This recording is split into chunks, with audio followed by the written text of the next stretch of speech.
Laurence Elie a bien sûr Culture Géniale et là, écoutez, on entreprend un périple qui, moi, me passionne tous les soirs parce que j'aime recevoir des gens que je connais de nom, mais pas nécessairement les connaître comme mes sœurs, comme mes frères, comme ma mère, évidemment.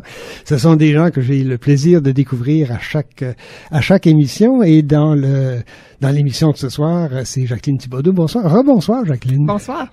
Alors, écoutez, je vous pose tout de suite la question parce que on se doit de la poser. Qui est Jacqueline Thibodeau? Alors, c'est simple. Je suis une personne qui est née à Notre-Dame-des-Champs, à Naven. Je suis l'aînée d'une famille de 3 enfants. J'ai une sœur et un frère.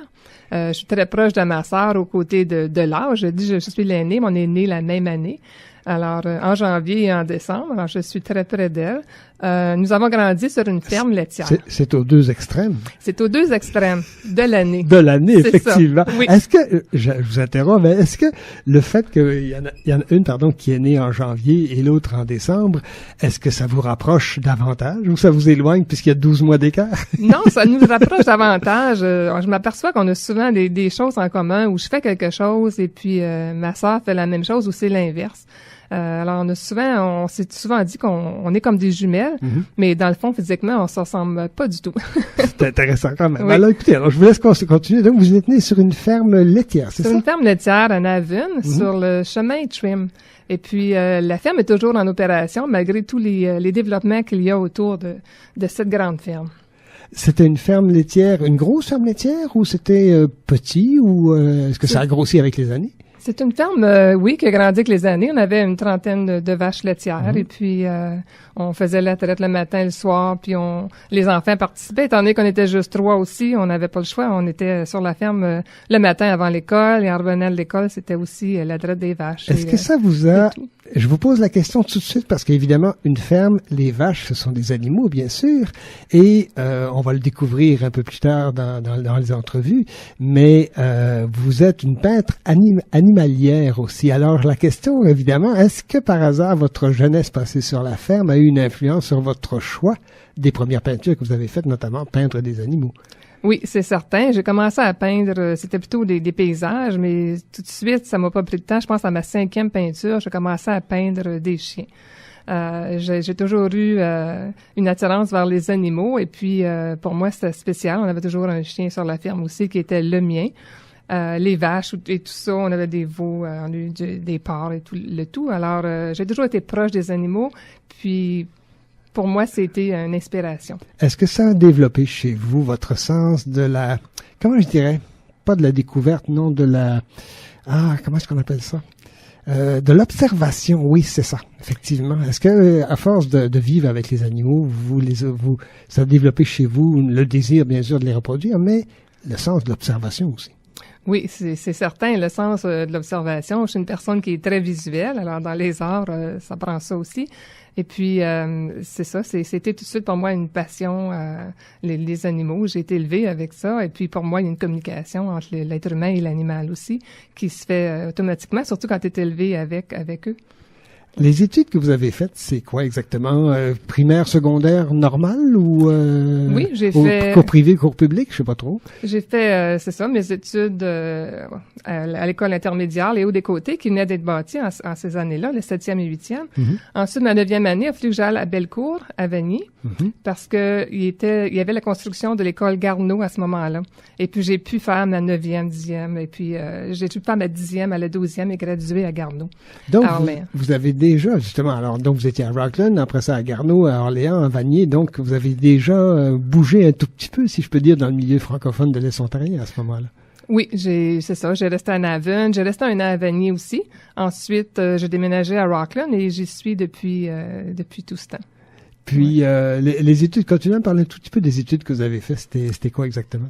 Ben, les études au niveau des arts, je dirais que, en 2003, j'ai commencé à prendre des cours avec le studio Art Plus à Clarence, avec Bernard Lévesque. Et puis, je travaillais à ce moment-là. Puis, pour moi, c'était une discipline de 2003 à 2011 de continuer à faire de la peinture. Parce que quand tu travailles, c'est certain qu'à un moment donné, tu trouves pas le temps. Et puis, le fait de m'inscrire mais je devais partir et aller m'installer, faire de la peinture. Alors, c'est pour ça que j'ai pris les cours à ce moment-là.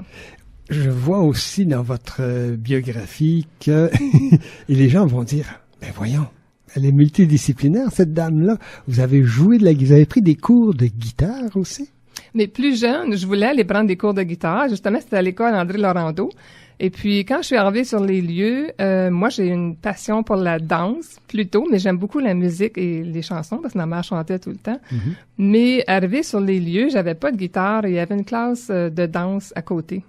C'était du tap dance avec les souliers, tout ça, puis j'étais bien impressionnée. Et quand je suis retournée à la maison, j'ai appris à ma mère que j'ai pas pris le cours de guitare, mais que j'avais changé de classe.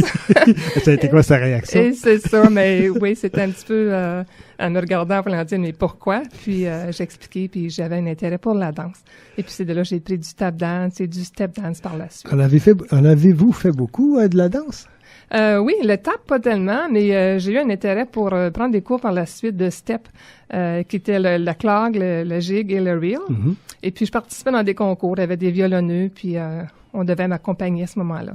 C'est intéressant parce que c'est le tap dance, vous me corrigez si je fais erreur, mais c'est le rythme qui compte avant tout. La musique, oui, jusqu'à un certain point, elle est assez répétitive, mais c'est surtout le rythme qui est impressionnant, qui est imposant là-dedans. Et je me demande à la fois, justement, je parle toujours en fonction de l'expression de vos peintures, bien sûr, parce que c'est ça l'essentiel. Mm-hmm. Est-ce que le fait que vous ayez appris la danse, ça vous a aussi ouvert à différents rythmes, différentes postures d'animaux, par exemple, je sais pas moi, une patte en avant, le nez levé, les deux oreilles bien tendues. Je sais pas, moi, j'ai comme pour mon dire que ce que l'on a vécu antérieurement, ça nous influence plus tard. Et c'est là que j'essaie de voir si effectivement ça a pu vous influencer.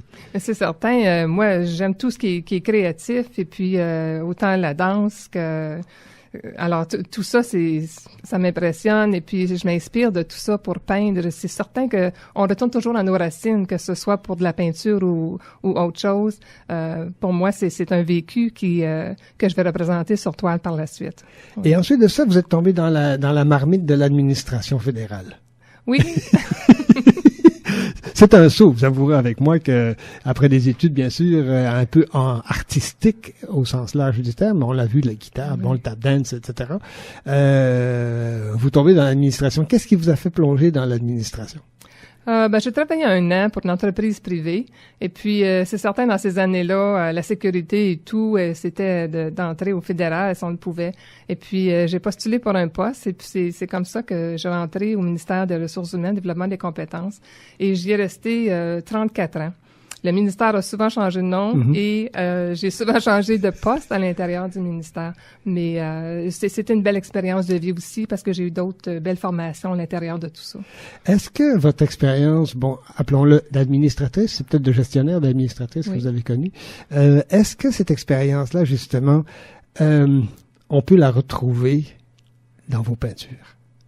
Je dirais... Je sais que la question est peut-être un peu tendancieuse. Mais c'est certain qu'après 34 ans, on a appris beaucoup avec la gestion et puis tout ça. Ça fait 2 ans que je suis à la retraite et puis la première année, je m'en suis servi pleinement parce que j'ai pu établir ma liste de contacts. Alors, dresser ma liste, j'ai pu développer un site web qui m'a aidé et puis que les gens peuvent référer aussi en tout temps. Alors, pour moi, tout ça, c'est de la gestion, c'est de l'organisation. Et puis, le tout m'a aidé, c'est certain.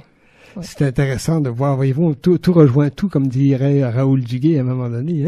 C'est ça, il faut gérer sa carrière aussi, une deuxième carrière en peinture. Tout à fait, exactement. Alors, la peinture, évidemment, c'est de la création, bien sûr, mais c'est aussi savoir se gérer, se vendre, s'exposer, se présenter, bien sûr.